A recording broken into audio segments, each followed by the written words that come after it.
নমস্কার বন্ধুরা, গপটেক বাংলা ইউটিউব চ্যানেলে আবারও সবাইকে স্বাগত জানাচ্ছি আজকে নতুন ভিডিওতে। তো আজকে ভিডিওতে আমি আপনাদের দেখাবো যে POA proof of address or POI proof of identity Aadhaar কার্ডে কাদের করতে হবে, কেন করতে হবে, আর কেনই বা করবেন, আর এর জন্য কোনো চার্জ লাগবে কিনা। চলুন শুরু করা যাক আজকে ভিডিও।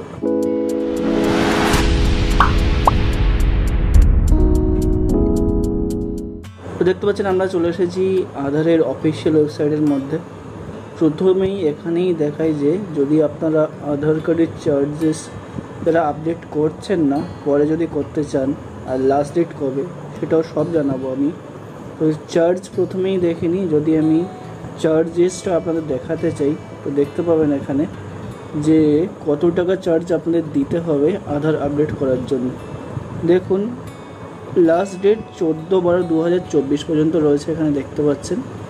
তো এই ডকুমেন্ট আপডেট এখানে প্রুফ অফ আইডেন্টিটি আর প্রুফ অফ অ্যাড্রেস দুটোই আপনাদের আপডেট করে নিতে পারবেন আপনাদের মোবাইল থেকে সম্পূর্ণ ফ্রিতে।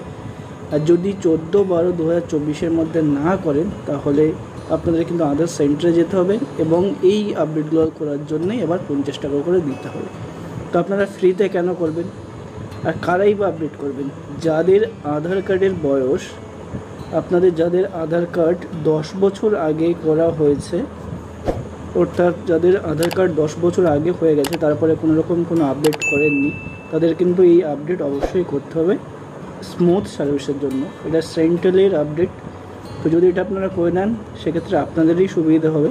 তো যেহেতু এখনও টাইম রয়েছে এবং ফ্রিতে করতে পারবেন মোবাইল থেকে, তাই আপনারা অবশ্যই এই আপডেটটি করবেন। এবার আপনারা কীভাবে আপডেট করবেন দেখতে পাচ্ছেন এখানে এই আপডেট আধার অপশান রয়েছে। আমি অফিসিয়াল লিঙ্ক আপনাদের ডিসক্রিপশনে দিয়ে রাখছি আমার এই ভিডিওর, সেখান থেকে আপনারা সরাসরি এই পোস্টের মধ্যে যেতে পারবেন।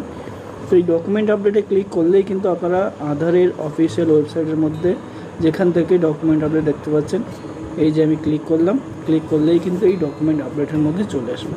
তো ডকুমেন্ট দেখুন লাস্ট ডেট 14/12/2024 পর্যন্ত। আপনারা কী ডকুমেন্ট আপডেট করতে পারবেন প্রুফ অফ আইডেন্টিটি আর প্রুফ অফ অ্যাড্রেসের জন্য? আইডেন্টিটিতে অবশ্যই আপনাদের একটা ছবি থাকতে হবে।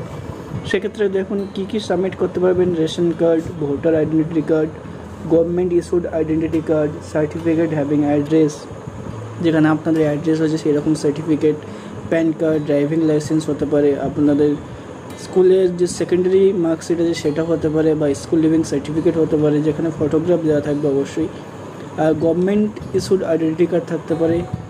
এইগুলো আপনাদের দিতে পারেন। এছাড়া আপনারা ইলেকট্রিসিটির বিল, গ্যাস বিল বা ওয়াটার বিল বা ব্যাঙ্ক বা পোস্ট অফিসের বইও কিন্তু এখানে আপডেট হিসেবে দিতে পারেন।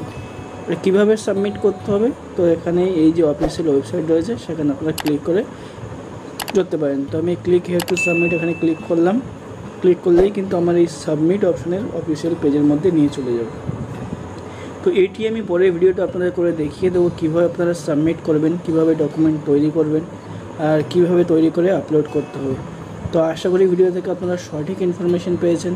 দেখা হবে পরেরই এরকমই ভিডিওতে, যেখানে আপনারা দেখতে পাবেন পিওআই প্রুফ অফ আইডেন্টিটি আর পিওএ প্রুফ অফ অ্যাড্রেস কীভাবে আপডেট করতে হয়। তো ভিডিও দেখার জন্য সবাইকে অসংখ্য ধন্যবাদ।